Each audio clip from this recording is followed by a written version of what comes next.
जो दोष दर्शन करने वाले होते हैं वो सब, उनका एक चश्मा अलग होता है, वो छिद्रान्वेषण, दूसरों के दोष ही देखा करते हैं। दूसरे दिन वो गए, बोले महाराज आज तो मुंह में हाथ डाले बैठा, ऐसे ऐसे बैठा था।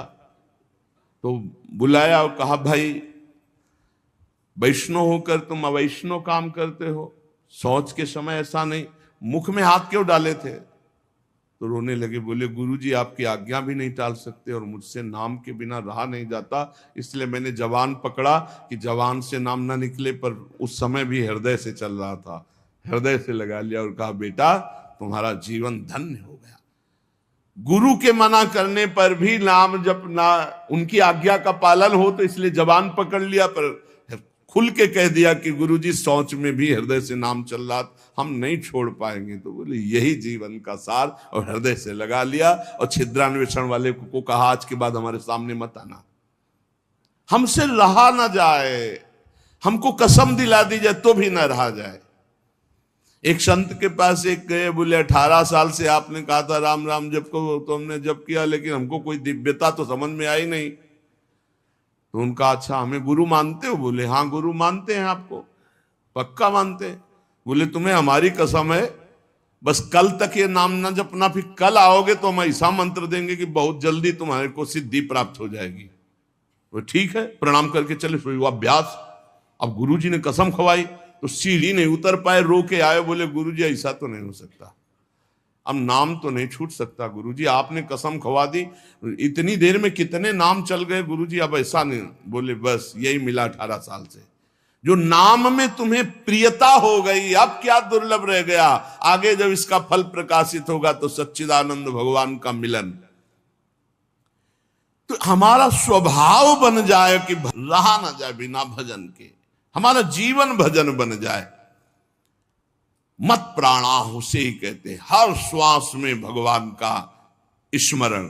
गोपीजनों के लिए भगवान ने कहा मन मनस का ता मन मनस का मत प्राणा मदर्थ त्यक्त दहिका, मन मनस का, उनका मन मैं हूं, उनका प्राण मैं हूं। गोपियों के हृदय में श्री कृष्ण प्राण है, गोपियों के मन श्री कृष्ण है, मेरे लिए समस्त देह सुखों का त्याग कर दिया। देखो भगवत प्राप्ति ऐसे नहीं होती, मेरे मन से जीवित हैं गोपियां। भगवान ने कहा मेरे प्राण ही गोपी के प्राण है, भगवान के प्राणों से अनुप्राणित, भगवान के जीवन से जीवित। ये क्यों? भगवत स्मरण, हर श्वास तो भगवान को प्राण समर्पित, हर वृत्ति तो चित्त और मन समर्पित, पूरा निश्चय भगवान मेरे तो बुद्धि समर्पित, और अहम भगवान के दासत्व में समर्पित। जब श्री भरत जी महाराज चित्रकूट जा रहे हैं तो भरद्वाज जी के आश्रम में तो उनको रात्रि में बड़ा संकोच हो रहा है भरद्वाज जी से एकांत में मिलने की, क्योंकि भरत जी को एक अंदर चुभन थी कि मेरे को ही लक्ष्य बनाकर कैकेयी मैया ने राम जी को 14 वर्ष का वनवास, तो बड़ा कि मैं ही ऐसा कलंकी हूं जिसके कारण मेरे प्रभु को इतना कष्ट, तो बड़ा सकुच कर रहे थे। और वहां चर्चा हो रही थी, भरत जी पधारे हैं तो कहा भरत सरिस को राम सनेही, जगु जपु राम राम जप जेही।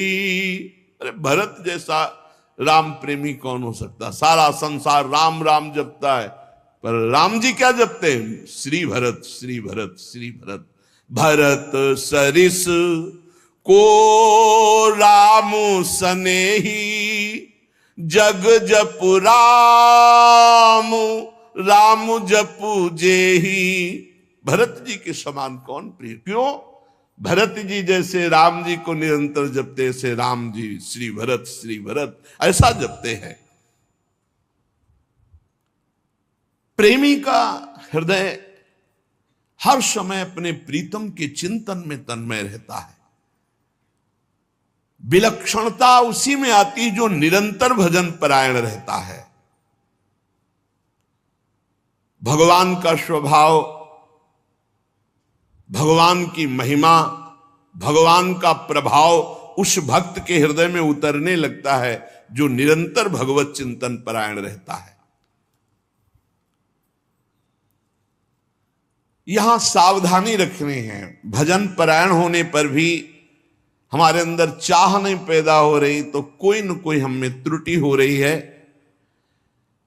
जिसको अपने साध्य का पता है, मेरा साध्य क्या है, श्यामा श्याम, तो फिर राजी कैसे हो रहे हो और से? जब तुम्हारा साध्य श्यामा श्याम है तो तुम राजी कैसे हो रहे हो और बात से, धन से, संपत्ति से, प्रणाम से, नमस्कार से? जब तुम जानते हो ये मिथ्या है, तुम्हारा साध्य परमात्मा है, तो तुम परमात्मा के सिवा अन्य किसी से कैसे राजी हो गए? साधना के विघ्न जिनसे हमें बचना है, ये विघ्न है। अपने आराध्य देव साध्य के बराबर किसी को नहीं रखना, ये बात समझो। किसी वस्तु, व्यक्ति, स्थान, घटना, परिस्थिति, कैसे तुम राजी हो गए कि प्रभु का विस्मरण? जैसे हम किसी व्यक्ति से मिलने में प्रभु को भूल गए तो वो व्यक्ति प्रभु से बढ़कर हो गया। किसी वस्तु के भोग में हम प्रभु को भूल गए तो वस्तु प्रभु से बढ़कर हो गए। साध्य की ओर जिसकी दृष्टि नहीं है वो साधक किस बात का? अपने को जो एकांत रूप से भगवत प्राप्ति के मार्ग में चलाया है उसी को साधक कहते हैं। और जो हर समय साध्य को लक्ष्य रखता है वही साधक, प्रवीण साधक है। अपने कार्य में, अपनी साधना में, अपने मार्ग में दूसरे की तरफ ताको झाको मत, चुपचाप चलते रहो। साधक को हमेशा ध्यान रखना चाहिए, हमें कभी लक्ष्य को भूलना नहीं है। हमारा लक्ष्य क्या है? खड़े हैं तो हमारी दृष्टि बिल्कुल मंत्राकार, कार्य में है तो नाम जप। जी, जब पूछे क्या चल रहा है, आपकी कृपा से चल रहा है। उत्तर यही होना चाहिए, झूठ नहीं, सत्य यही होना चाहिए। लक्ष्य को भूल गए जिस मिनट, जिस सेकंड, उससे बड़ी हानि क्या है? तुम साधक क्या हो? हानि हरिवंश के नाम अंतर परे, का हनुमंत विपत्ति प्रभु सोई, जब तो सुमिरन भजन न हुई। हरि बाबा ने एक दृष्टांत में बताया कि एक सिद्ध फकीर एक संत की झोपड़ी पर गए तो वहां गड्ढा बना हुआ था सामने और घुटनों का भी। उनका शिष्य और संत जन थे तो उनका ये क्या है? बोले हमारे गुरुजी यहां दंडवत करते हैं। कहा ऐसे चिकने चट्टान में भी गड्ढा बन गया, इतनी दंडवतें करते हैं? बहुत गदगद कंठ हुए और कहा बहुत दिव्य संत हैं जो इतनी दंडवतें रोज प्रभु को करते हैं। तो आकाशवाणी हुई कि इनकी दंडवतों से मैं खुशी नहीं हूं। तो सिद्ध फकीर जो थे, संत, वो रोने लगे। इतने में वो महात्मा आ गए। अरे देखा कि संत तो प्रणाम किया, उनका दंडवती करना स्वभाव था, प्रणाम किया। वो रो रहे थे, उनकी तरफ बड़ी दुखद दृष्टि से देख रहे थे। तो उनका, प्रभु आप रो क्यों रहे हैं? तो उनका, तुम्हारे लिए रो रहा हूं। हमारे लिए क्या परेशानी है? हमको क्या परेशानी? बोले आप इतनी मेहनत करते हैं, इतनी दंडवत करते हैं और आकाशवाणी हुई है कि प्रभु आपकी दंडवतों से, नमन से खुश नहीं है। वो नाच पड़े। बोले सच्ची? बोले हाँ। बोले प्रभु ये तो बड़ी खुशी की बात है कि मैं दंडवती करता हूं, प्रभु को ही पता है, प्रभु देख रहे हैं कि मैं उनको दंडवती करता, इसमें रोने की क्या बात है? ये तो बहुत खुशी की बात है। वो खुश है कि नहीं खुश, इसका परिणाम मिलेगा कि नहीं। सबसे खास बात है कि हर दंडवत वो हमारी देख रहे हैं, हर दंडवत बड़ा आनंद से प्रफुल्लित होकर वो रोने लगे। आनंद अश्रु इस बात से कि प्रभु मेरी हर दंडवत को देख रहे हैं, स्वीकार करें ना करें, लेकिन मेरी दंडवत को देख रहे हैं, मेरी साधना को देख रहे हैं। थोड़ी देर में यह आकाशवाणी फिर हुई, ऐ संत मैं तुम पर बहुत प्रसन्न हुआ, तुम जो चाहो मांग सकते हो। तो जो सिद्ध महापुरुष आए हुए थे उन्होंने कहा अभी तो आपने आकाशवाणी की थी कि इनकी बंदगी, इनकी दंडवत से आप प्रसन्न नहीं, अभी आप कहते हैं मैं बहुत प्रसन्न हूं, तो इतनी देर में कौन सी साधना हो गई?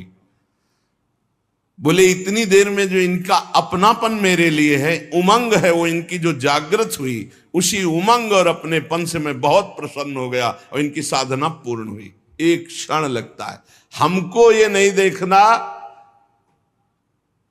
कि इसका परिणाम क्या होगा। हमको अपनी दिनचर्या, अपनी नियमावली करना, इसी से भगवान भी कह दे मैं प्रसन्न नहीं, तो ये बात तो है कि आप देख रहे हो ना, बस इतनी बात बहुत है। आप देख रहे हो बस।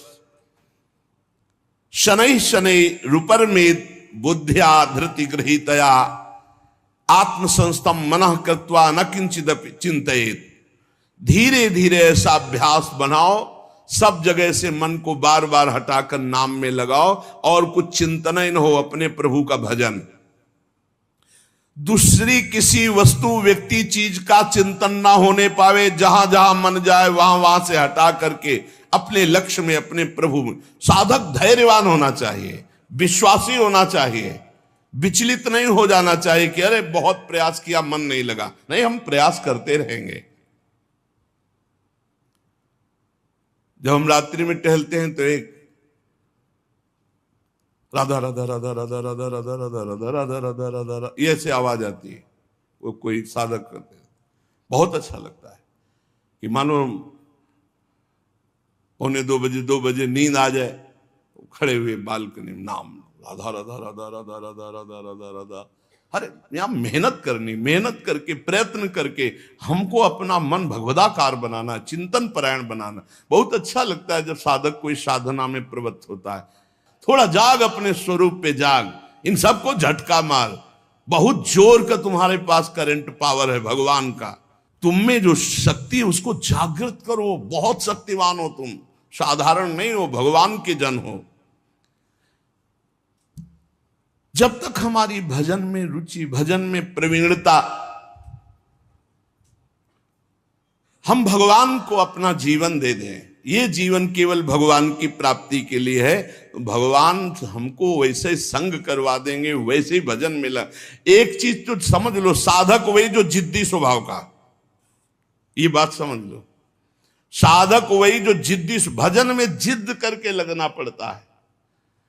जैसे भजन में पूर्व में था कि बैठे, थोड़ी देर भजन हुआ, फिर नींद आने, खड़े हो गए और टहल रहे हैं, बाहर निकल करके टहल। हमें नींद में समय बर्बाद नहीं करना। एक नियत समय तुम्हें दे दिया देह को सोने का, 5 घंटे, 4 घंटे, 3 घंटे, जितना अभ्यास में ले पाए। इसके बाद अब नहीं कि तुम झटका मारो। हर प्रयास किए, ठंडा पानी बिल्कुल ठंडा रख लिया है, सर्दी में कंबल ओढ़ा नहीं, पूरा अब ठंडी में कांप, अब नींद आवे, लड़ा जाता है। बहुत आनंद का विषय है जिस मार्ग में आप चल रहे हैं।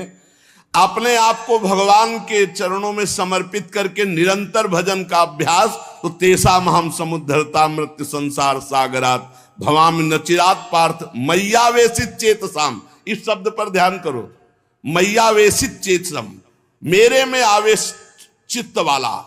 भजन का आवेश हर समय बना हुआ है। भजन का आवेश और कोई चाह नहीं। एक रबिया जी बड़ी संत हुई है, उन्होंने कहा कि अगर मैं स्वर्ग चाहूं तो मुझे जरूर नरक भेज देना प्रभु। अगर नरक से बचना चाहूं तो और भयानक कष्ट देना प्रभु। पर यदि आपको चाहूं तो छुपना मत। अगर आपसे और कुछ चाहूं, सुख चाहूं तो दुख दे देना, स्वर्ग चाहूं तो नरक दे देना। अगर हमारी नरक ना जाने की इच्छा हो तो और भयानक कष्ट दे देना। लेकिन यदि मैं भजन चाहूं और आपको चाहूं तो इसमें धोखा मत कर देना। मैं आपको चाहती हूं, आप हमारे हृदय की बात जानने वाले हो। साधक जब इस मार्ग में चलता है तो उसको प्रलोभन और भय, ये 2 चीजें माया भेजती है, ध्यान रखना। साधक इस मार्ग में जब चलता है तो प्रलोभन और भय, कोई भी हो। पार्वती जी तपस्या कर रहे हैं भगवान शंकर के लिए, भगवान शंकर से प्रेरित होकर सप्तऋषि आए।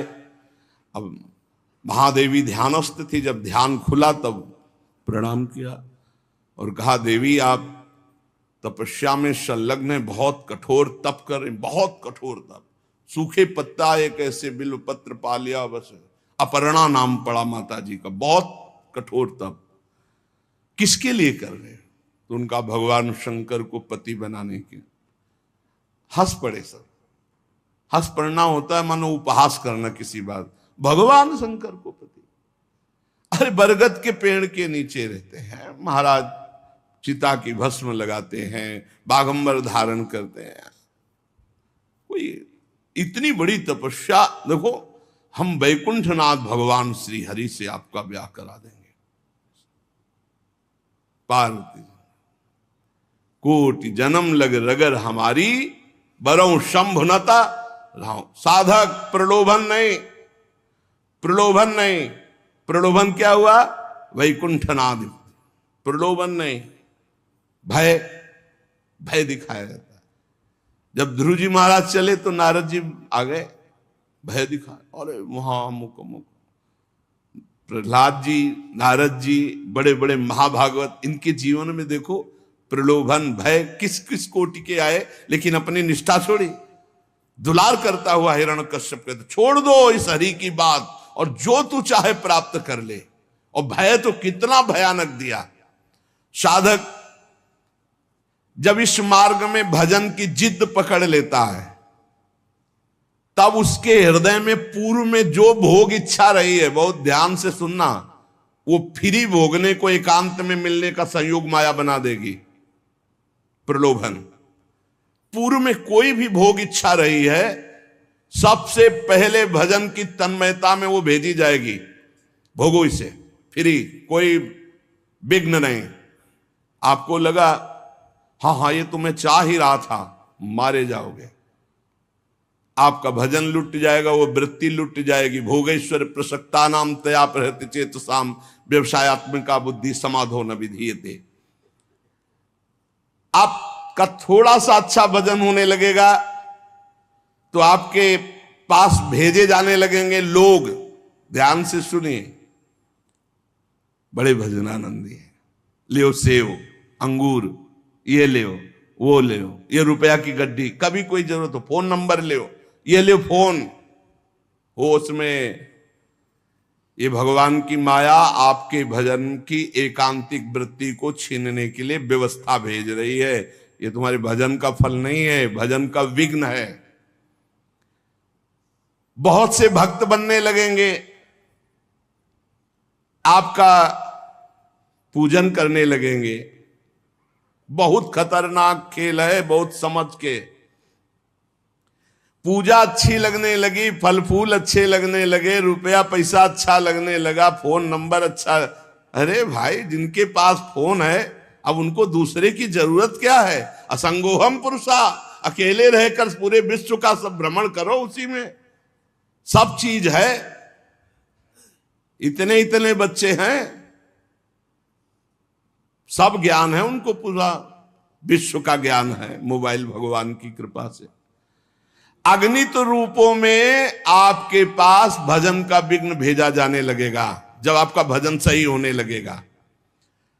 कुछ तो बड़ाई करने वाले भेजे जाएंगे, मोचू पड़ी बोलने वाले। बचना चाहिए इसों से, जलन पैदा होनी चाहिए।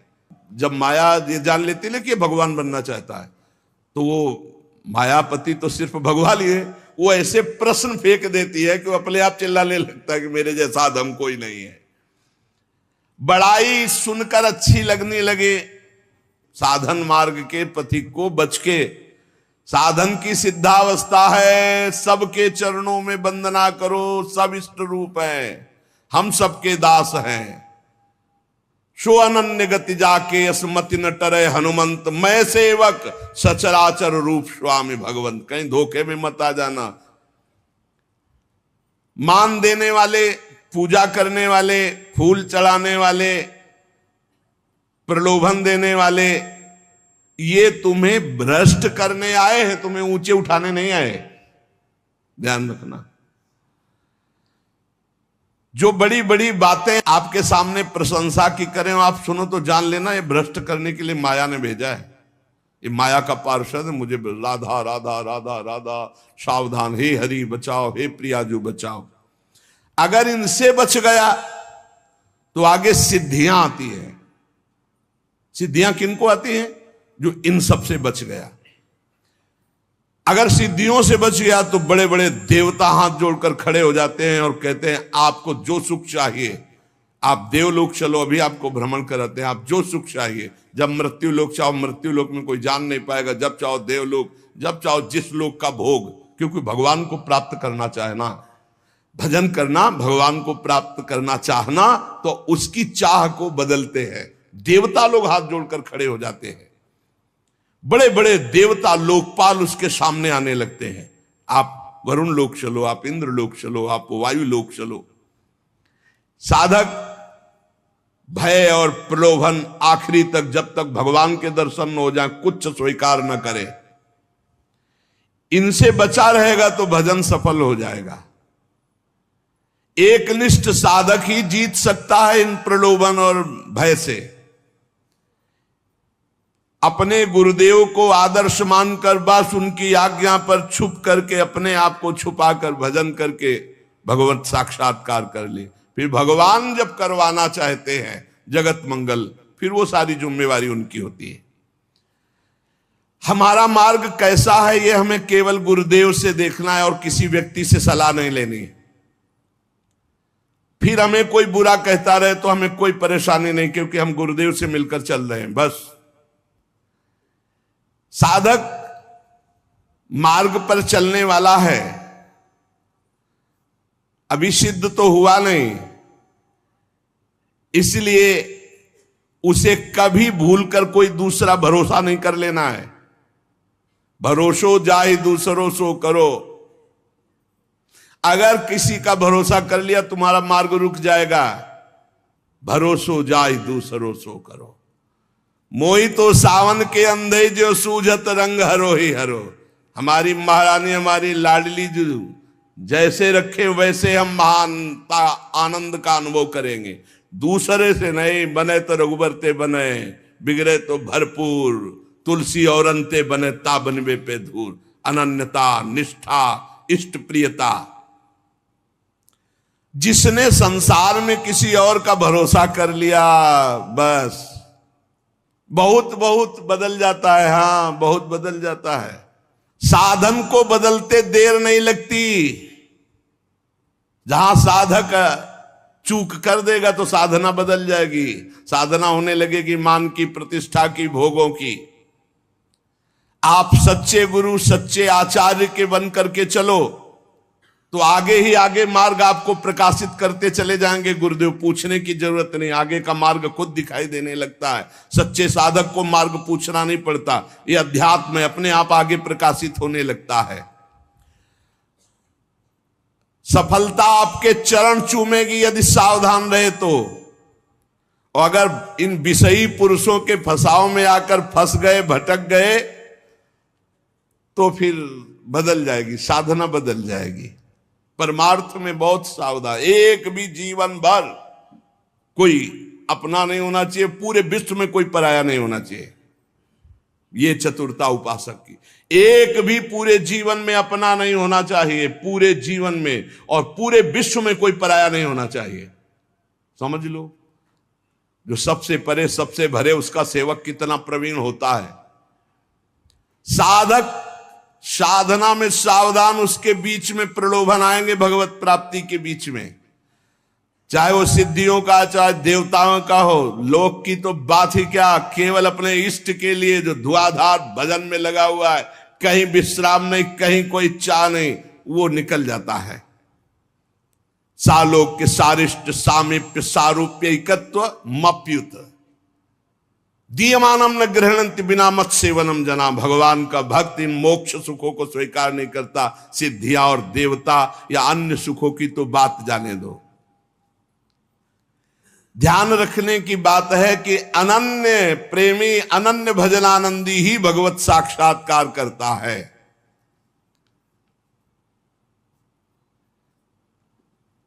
जब भजन सही होने लगता है तो फिर इसके बाद एक नशा चढ़ता है, तो उपदेश देने का मन शुरू हो जाता है। बहुत उत्तम महापुरुष हैं भाई जी महाराज, साधक को बचाने के लिए एक छोटी छोटी सी बात को उपदेश लोगों को दे करके अपने को श्रेष्ठ समझ करके वो भजन से उतरने लगता है। जीवन आपको याद होगा पीछे सुमति जब नरकों के चरित्र का जो उसमें सुमति जी का इसी में परमार्थ बिगड़ गया था। थोड़ी भी बात अभी जीवन में अध्यात्म की आई नहीं, उपदेश शुरू कर दिया तो भ्रष्ट हो जाओगे, नष्ट हो जाओगे। एक संत गए थे श्री सीताराम ओंकारनाथ जी महाराज जी के पास, तो देखा और कहा कि क्या करते हो? तो हम कहा कि उपदेश का प्रवचन। तो उन्होंने कहा था वैसे है मंगलमय कार्य, लेकिन भ्रष्ट होने में देर नहीं लगेगी। ये सिद्ध पुरुषों का जो भगवत प्राप्त महापुरुष है उनको अन्य साधक इस चक्कर में न फंसे। भगवान अगर इतनी सामर्थ्य दिए तो बात अलग। भगवान की चर्चा करना बहुत अच्छा है, भाई जी महाराज कह रहे सुनना अच्छा है, लेकिन इसके बाद का जो परिणाम है प्रणाम नमस्कार वाह वाह यश कीर्ति, वो तुम्हें भ्रष्ट कर देगी यदि भगवत प्राप्ति नहीं हुई है। बहुत बुराइयों को अवकाश मिल जाता है प्रवचन करने वाले पर आक्रमण करने का। अच्छे से फुर्सत में हमारी बात चिंतन करना, एकांत में। भाई जी कह रहे वास्तविक लाभ से वंचित हो जाओगे यदि भगवत प्राप्ति नहीं हुआ, प्रवचन शुरू कर दिया तो। जब तक जीवन में सत्य उतर न जाए तब तक प्रवचन न करे। इसलिए प्राचीन काल की गुरु परंपरा थी कि गुरु उपदेश करते थे और गुरु लायक देखकर उपदेश करते थे। उसे साधन बता दिया, पूरा जीवन साधन में लगा, सिद्ध हो गया, अब वो उपदेश करे। ऐसा नहीं कि यहां प्रवचन सीख कर प्रवचन किए जाए। जो केवल प्रवचन तो कुछ नहीं रह जाता, रुपया पैसा मान प्रतिष्ठा ये सब, भगवत मार्ग का कुछ नहीं रह जाता पक्का। गुरु कृपा पात्र जो केवल कथयंति च माम नित्यम तुष्यंति च रमंति च, ये अलग मार्ग है। पहले भरपेट खूब खा ले, अर्थात भगवदानंद की अनुभूति कर ले, तब प्रवचन करे, नहीं कोई सफलता हाथ नहीं लगेगी। साधक को इस प्रवचन रूपी व्यापार से बचना चाहिए। हम पहले खूब अच्छे से काम क्रोध लोभ मोह मद पर विजय प्राप्त करके भगवदानंद में डूब जाएं, वो आगे की बात भगवान क्या करवाएंगे। पहले हम में आचरण उतार ले। एक बार द्रोणाचार्य जी ने सब से कहा कि एक बात सीख लो, कोई मारे भी तो गुस्सा नहीं करना है। ये बात सीख लो, यदि तुम्हें उत्तम मार्ग का अनुसरण करना है, महापुरुषों के मार्ग में चलना है, तो तुम्हें मारे भी तो गुस्सा नहीं करना है। सीख लिया? सबसे पूछा जी क्या सीखा? हमें कोई मारे भी तो गुस्सा नहीं करना है। युधिष्ठिर जी से खड़े हो, क्या सीखा? बोले नहीं सीख पाया। सबने एक स्वर में सुना दिया, तुम क्यों नहीं सुना दिए? बोले नहीं सीख पाया गुरुदेव। दूसरे दिन खड़े हो, सीखा? क्या हम बोले थे? बोले नहीं सीख पाया गुरुदेव। 7 दिन तक पूछा, बोले डंडा लाओ, और 5-7 बेत मारे। बोले सीखा? बोले हाँ गुरुदेव सीख गया। क्या? कि कोई मारे भी तो गुस्सा नहीं करना चाहिए। बोले क्यों? आप क्यों? बोले आपने मारा ना और मुझे गुस्सा नहीं आया ना, तो अब सीख गया। हम केवल वाणी से थोड़ी बोलते कि मारे कोई गुस्सा। आपने मारा ना, अभी तक मारन लगी नहीं थी, आपने मारा और मुझे गुस्सा नहीं आया, अब मैं सीख गया कि कोई मारे भी तो गुस्सा नहीं हो। अर्थात जो उपदेश है वो पहले आचरण में आना चाहिए, वो हमारी परिपक्वता होनी चाहिए। धर्मराज युधिष्ठिर कभी मिथ्या नहीं बोलते। आपने सिखाया कोई मारे गुस्सा नहीं आना, तो अब पहले हमारे मार लगे हो, मुझे गुस्सा ना आवे तब मैं बोलूंगा। कोई मारे फिर भी गुस्सा नहीं आना चाहिए। तो हर रोज हम बड़ी महिमा की बात कह रहे हैं, वही सत्संग सुनाते हैं घुमा के, चाहे शब्दों का अंतर हो, सत्संग वही होता है। क्योंकि नई बात आएगी कहां से? शास्त्रों में जो है वही तो सुनाएंगे, परमार्थ की बातें घुमा फिरा कर हजार हजार बार वही हम कहते हैं। कहने का तरीका भले अलग हो, लेकिन हजार हजार बार वही बात हम कहते हैं। आपने स्वीकार किया जगत मिथ्या है, भगवान सत्य है? स्वीकार किया आज तक? नहीं। स्वीकार किया सब में भगवान ही भगवान है? नहीं। स्वीकार किया कि एक मिनट भी भजन से विलग नहीं होना? नहीं। और यही बातें तो घुमा घुमा के कही जाती है। तो क्या केवल सुन रहे हो, उसे गुण नहीं रहे, उसे जीवन में उतार नहीं रहे?